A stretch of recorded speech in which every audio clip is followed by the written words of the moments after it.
ಓಂ ಶಾಂತಿ.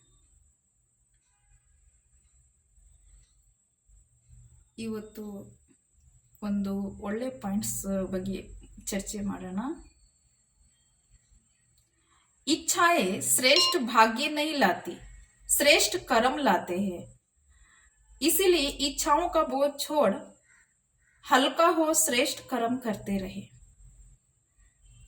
ನಾವು ಪ್ರಪಂಚಗಳಲ್ಲಿ ಭಾರ ಆಸೆಗಳು ಇಟ್ಕೊಂಡಿದ್ದೀವಿ. ಆದರೂ ಆಸೆ ಶ್ರೇಷ್ಠ ಭಾಗ್ಯವನ್ನ ರೂಪಿಸೋದಿಲ್ಲ, ಶ್ರೇಷ್ಠ ಅದೃಷ್ಟ ರೂಪಿಸೋದಿಲ್ಲ, ಶ್ರೇಷ್ಠ ಕರ್ಮನೇ ರೂಪಿಸೋದು. ಆಸೆಗಳು ಶ್ರೇಷ್ಠ ಅದೃಷ್ಟ ರೂಪಿಸೋದಿಲ್ಲ, ಶ್ರೇಷ್ಠ ಕರ್ಮನೇ ನಮ್ಗೆ ಏನ್ ಮಾಡುತ್ತೆ, ಶ್ರೇಷ್ಠ ಅದೃಷ್ಟ ತರುತ್ತೆ, ರೂಪಿಸುತ್ತೆ.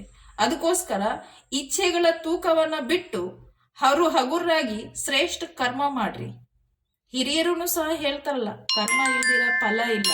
ಆದ್ರೂ ಫಲ ನಾವು ಫಸ್ಟೇ ಇಷ್ಟಪಡ್ತೀರಿ ಅಂದ್ರೆ ಅರ್ಥ ಏನು? ನನ್ನಲ್ಲಿ ಸಮರ್ಥತೆ ಇದ್ರೇನು ಸಹ ನಾವು ಕೆಲಸ ಮಾಡೋದಿಲ್ಲ ಅಂತ ಅರ್ಥ. ಅದ್ರ ಬಗ್ಗೆ ನಾವು ಪರಿಶ್ರಮ ಮಾಡಕ್ಕೆ ಇಷ್ಟ ಪಡೋದಿಲ್ಲ ಅಂತ ಅರ್ಥ. ಆದ್ರೂ ಗಮನ ಇರ್ಲಿ, ಪರಿಶ್ರಮ ಇಲ್ದಿರ ಒಂದು ಗ್ಲಾಸ್ ನೀರ್ನು ಸಿಗೋದಿಲ್ಲ. ಅದು ನಮ್ಮ ಅದೃಷ್ಟದ ವಿಷಯ ಇದೆ. ಅದಕ್ಕೋಸ್ಕರ ಇನ್ಮೇಲೆ ಶ್ರೇಷ್ಠ ಕರ್ಮ ಮಾಡೋಣ. ಆಟೋಮೆಟಿಕ್ಲಿ ತಾನೇ ನಮ್ಮ ಅದೃಷ್ಟ ನಮ್ಮ ಹಿಂದೆ ಓಡಿ ಬರುತ್ತೆ. ಶ್ರೇಷ್ಠ ಅದೃಷ್ಟ ಆಸೆ ಇಟ್ಕೊಳ್ಳೋದು ಅವಶ್ಯಕತೆನೇ ಇರೋದಿಲ್ಲ. ಕರ್ಮ ಹಿಂದೆ ಶ್ರೇಷ್ಠ ಅದೃಷ್ಟ ಇದ್ದೇ ಇದೆ. ಒಳ್ಳೆಯದು. ಧನ್ಯವಾದಗಳು.